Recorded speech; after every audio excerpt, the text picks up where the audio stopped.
স্কুলে আমরা ঘন্টার পর ঘন্টা সময় কাটাতাম প্রশ্নের উত্তর মুখস্থ করে, কিন্তু এখন আমরা ঠিক এর উল্টোটা করব। এখন আমরা আলোচনা করব এমন কিছু প্রশ্ন নিয়ে যেগুলোর উত্তর আমরা মুখস্থ করতে পারবো না, কারণ সেগুলোর উত্তরগুলোই কেউ জানে না।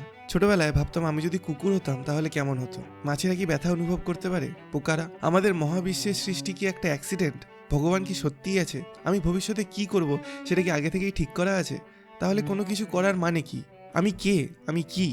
আমি কি শুধুই একটা বায়োলজিক্যাল মেশিন? তাহলে আমার চেতনা আছে কেন? আমি কেন? অন্য কেউ নয় কেন? একদিন কি রোবটও মানুষের মতো সচেতন হবে? তখন ভাবতাম যখন বড় হব তখন নিশ্চয়ই এইসব প্রশ্নের উত্তর খুঁজে পাবো। কেউ না কেউ তো নিশ্চয়ই প্রশ্নের উত্তরগুলো জানবে, কিন্তু এখন দেখি কেউই জানে না। আর এখন এগুলো নিয়ে যত ভাবি ততই সবকিছু আরো বেশি রহস্যময় মনে হয়। কিন্তু এগুলো নিয়ে ভাবতে বেশ মজা লাগে, কারণ এই প্রশ্নগুলো মানুষ হিসেবে আমাদের জ্ঞানের সীমার কথা মনে করিয়ে দেয়। আর সেই সীমায় আমরা কি খুঁজে পাবো কেউ বলতে পারে না। তাহলে এরকম দুটো প্রশ্ন যার উত্তর কেউই জানে না। যখন সমুদ্রে গিয়ে দাঁড়াই বা পাহাড়ের পাদদেশ থেকে পাহাড়ের চূড়ার দিকে তাকাই, তখন আমার মনে হয় না এরকম কেউই আছে যারা অভিভূত হয় না। কত বিশাল আমাদের পৃথিবী, কিন্তু আমরা রোজ আকাশে এরকম একটা জিনিস দেখি যেটার মধ্যে 10 লক্ষটা পৃথিবী ঢুকে যেতে পারে। আমাদের সূর্যকে অসম্ভব রকমের বড় মনে হয়, কিন্তু যদি গোটা বিশ্বের কথা বলি তাহলে সূর্যটা খুব একটা বড় নয়, বরঞ্চ একটা সূচের ডগার সাইজের বা একটা তিলের সাইজের হবে। আমাদের গ্যালাক্সিতেই প্রায় 40 কোটি নক্ষত্র আছে, যেগুলোকে খালি চোখেই রাতের আকাশে আমরা দেখতে পারি, একটা সাদা নদীর মতো আমাদের মিল্কি ওয়ে গ্যালাক্সি। আর টেলিস্কোপ দিয়ে এরকম প্রায় 10 কোটি গ্যালাক্সি দেখতে পারি। তাহলে শুধু আমাদের মিল্কি ওয়ে গ্যালাক্সিতে যতগুলো তারা আছে প্রত্যেকটাকে যদি আমরা একটা বালির কণা হিসেবে কল্পনা করি, তাহলে যতগুলো বালি হবে সেটা দিয়ে আমরা একটা 30 ফুট বাই 30 ফুটের গর্তকে ভর্তি করতে পারবো, আর সেই বালির স্তরটার উচ্চতা হবে 3 ফুট। আর অবজারভেবল ইউনিভার্সে যতগুলো নক্ষত্র আছে সবগুলোকে যদি একটা বালির কণা হিসেবে কল্পনা করি, তাহলে গোটা পৃথিবীর বিচে তত বালি নেই যতগুলো বালি হবে। কিন্তু স্টিফেন হকিং ও আরও অনেকে মনে করেন যে আসলে ইউনিভার্সের থেকেও আরও অনেক বড়। আবার নতুন নতুন তত্ত্বগুলো যেরকম স্ট্রিং থিওরি বলে যে আরও অসংখ্য ইউনিভার্স আছে, যেগুলো আলাদা রকমের মৌলিক পদার্থ দিয়ে তৈরি, আলাদা ধর্ম বিশিষ্ট, যারা আমাদের থেকে আলাদা প্রাকৃতিক নিয়ম মেনে চলে। এই ইউনিভার্সগুলো হয়তো কখনো আমাদের মতো জীবনের উপযুক্ত হবে না, হয়তো এই হাইপোথেটিক্যাল ইউনিভার্সগুলো মুহূর্তের মধ্যে সৃষ্টি হয়ে আবার মুহূর্তের মধ্যেই ধ্বংস হয়ে যাচ্ছে, কিন্তু তাও যদি এগুলোর অস্তিত্ব থাকে তাহলে সেগুলো 11 মাত্রার বা 11 ডাইমেনশনাল অবধি হতে পারে। এখনো পর্যন্ত বিজ্ঞানীরা হিসাব করে বলেছেন যে একটা মাল্টিভার্স 10⁵ ইউনিভার্স দিয়ে তৈরি হতে পারে, মানে 10 এর পর 500টা শূন্য। এই সংখ্যাটা এতটাই বড় যে আমাদের অবজারভেবল ইউনিভার্সে যতগুলো অ্যাটম আছে সেগুলোর প্রত্যেকটা যদি একটা আলাদা ইউনিভার্স হয়, আবার সেই ইউনিভার্সের প্রত্যেকটা অ্যাটম যদি আরেকটা আলাদা ইউনিভার্স হয়, আর এই সাইকেলটা আরও 2বার কন্টিনিউ করা হয়, তাহলেও এই সংখ্যাটার একটা ভগ্নাংশে আমরা পৌঁছতে পারবো। কিন্তু অদ্ভুতভাবে এই সংখ্যাটা আরেকটা সংখ্যার সামনে তুচ্ছ, যার পোশাকি নাম ইনফিনিটি বা অসীম। অনেক বিজ্ঞানীর মতে স্পেস টাইম কন্টিনিউয়াম অসীম, আর তার মধ্যে অসংখ্য তথাকথিত পকেট ইউনিভার্স আছে। আবার কোয়ান্টাম থিওরি অনুযায়ী আমাদের ইউনিভার্সের মতোই অসংখ্য প্যারালাল ইউনিভার্স আছে, যেখানে আমাদের সবার আলাদা আলাদা ভার্সন আছে। অবশ্য এরকম অনেক বিজ্ঞানী আছেন যারা মনে করেন কটা ইউনিভার্স আছে এই প্রশ্নের একমাত্র মিনিংফুল অ্যান্সার হতে পারে একটাই। আবার অনেক দার্শনিক বলবেন আমরা যে ইউনিভার্সে আছি সেটাই আসলে মায়া। এসব মতামতের সাথে তর্ক করা যায় না। যাই হোক, বোঝাই যাচ্ছে এই প্রশ্নের আসল উত্তর আমাদের কাছে এখনো নেই। মোট কটা ইউনিভার্স আছে সেটার উত্তর 0 থেকে অসীমের মধ্যে যা কিছু হতে পারে। এত বিরাট একটা জগতে কোথাও না কোথাও এরকম একটা গ্রহ আছে যেখানে আমাদের বা হয়তো আমাদের থেকে উন্নত প্রাণ আছে। নিশ্চয়ই আছে, কারণ এত বড় বিশ্বে আর কোথাও প্রাণ নেই, শুধু পৃথিবীতেই আছে, এটা মানা যায় না। কিন্তু এটার কোনো প্রমাণ আমাদের কাছে এখনো নেই কেন?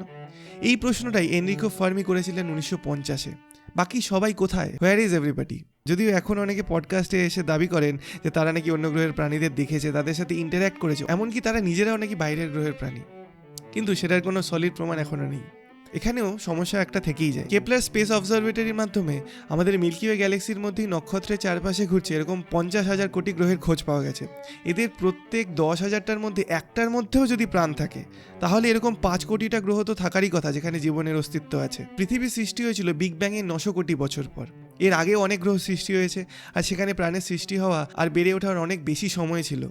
পৃথিবীর সৃষ্টি হওয়ার কোটি কোটি বছর আগেই তাদের মধ্যে যদি মাত্র একটাতেও পৃথিবীর মতো ইন্টেলিজেন্ট প্রাণ থেকে থাকে, তাহলে সেই সভ্যতাগুলো কোটি না হলেও লাখ লাখ বছর সময় পেয়েছে টেকনোলজিক্যালি নিজেদেরকে অ্যাডভান্স করার জন্য। পৃথিবীতে শেষ 100 বছরে টেকনোলজিক্যালি আমরা যত উন্নতি করেছি সেটা এর আগে কখনো হয়নি। 4-5 লাখ বছরে আমরা যত উন্নতি করবো সেটা আমাদের কল্পনারও বাইরে। সেদিক থেকে দেখতে গেলে একটা চরম উন্নত সভ্যতার প্রাণীদের এতদিনে সারা গ্যালাক্সিতে ছড়িয়ে পড়ার কথা। কিছু না হোক, অন্তত ইলেকট্রোম্যাগনেটিক তরঙ্গের সাহায্যে তাদের অস্তিত্বের কথা আমাদের জানানোর কথা, বা ভুল করেও আমাদের স্যাটেলাইটে ধরা পড়ার কথা। কিন্তু এরকম কোনো কিছুই এখনো পর্যন্ত হয়নি। কেন? এর অনেক সম্ভাব্য কারণ থাকতে পারে। হয়তো কোনো অত্যন্ত অ্যাডভান্স সিভিলাইজেশন অলরেডি সারা বিশ্বে ছড়িয়ে পড়েছে, কিন্তু তারা সব রকমের যোগাযোগ নিষিদ্ধ করে রেখেছে নিজেদেরকে রক্ষা করার জন্য। হয়তো তারা নিজেদের মতো করে অপেক্ষা করছে কখন কেউ তাদের কথা জানতে পেরে তাদের উপর আক্রমণ করবে, আর তারা তাদের অস্ত্রগুলোকে পরীক্ষা করে দেখতে পারবে। বা হয়তো সেই অন্য গ্রহের প্রাণীরা ততটাও উন্নত নয়, হয়তো ইন্টেলিজেন্ট প্রাণ তৈরি হওয়া ততটাও সহজ নয় যতটা আমরা ভাবি। পৃথিবীতেই তো 4 কোটি বছরে মাত্র একবারই এরকম হয়েছে, হয়তো সেটাও একটা অ্যাক্সিডেন্ট মাত্র। হয়তো আমাদের গ্যালাক্সিতে আমরাই প্রথম প্রাণী, প্রথম সভ্যতা যারা নিজেদের তৈরি অস্ত্রের মাধ্যমে নিজেরাই ধ্বংস হয়ে যাবে। হয়তো আমাদের থেকে উন্নত সভ্যতাগুলো কমিউনিকেশনের জন্য আমাদের মতো তড়িৎচুম্বকীয় তরঙ্গ ব্যবহার করে না। হয়তো তাদের সব বার্তা চালাচালি হয় রহস্যময় ডার্ক ম্যাটার বা ডার্ক এনার্জির মাধ্যমে। বা এরকমও হতে পারে আমরা খুঁজছি বড় বড় প্রাণ, কিন্তু উন্নত সভ্যতাগুলো উপলব্ধি করেছে যে জীবের আকার ছোট করে নিলে সেটাকে রক্ষা করা অনেক বেশি সহজ। তাই আমরা যেরকম বড় বড় টেলিফোনকে ছোট স্মার্টফোনে পরিণত করে নিয়েছি, সেরকমই আমাদের সৌরজগতই হয়তো ছোট ছোট প্রাণ গিজগিজ করছে, শুধু আমরা দেখতে পারছি না। বা আরও অদ্ভুতভাবে এরকমও হতে পারে যে আমরা প্রাণ বলতে এখন যেটা বুঝি সেটার এভলিউশন হতে হতে এমন কোনো একটা আকার ধারণ করে যেটা হয়তো আমরা এখনো কল্পনাও করতে পারি না। যাই হোক, আস্তে আস্তে আমরা আরও অনেক নতুন তথ্য জানতে পারছি, অনেক নতুন ডেটা রোজ আমাদের টেলিস্কোপ স্পেকট্রোস্কোপে ধরা পড়ছে, আর সেই সব ডেটা আমাদের মতো সাধারণ মানুষের কাছেও আজকে সহজেই উপলব্ধ। হয়তো আমাদের মধ্যে থেকেই কেউ পরে কখনো বাইরের কোনো গ্রহে প্রাণ আবিষ্কার করবে। আবার পৃথিবীতে বসেই মানুষ নানা ধরনের পরীক্ষা নিরীক্ষা করে চলেছে এটা বোঝার জন্য যে পৃথিবীর বাইরে কিভাবে প্রাণের সঞ্চার ঘটতে পারে। আসল কথা হলো, ভবিষ্যতে আমরা যে উত্তরই খুঁজে পাই না কেন সেটা যে কত অদ্ভুত হবে সেটা আমরা এখন কল্পনাও করতে পারি না।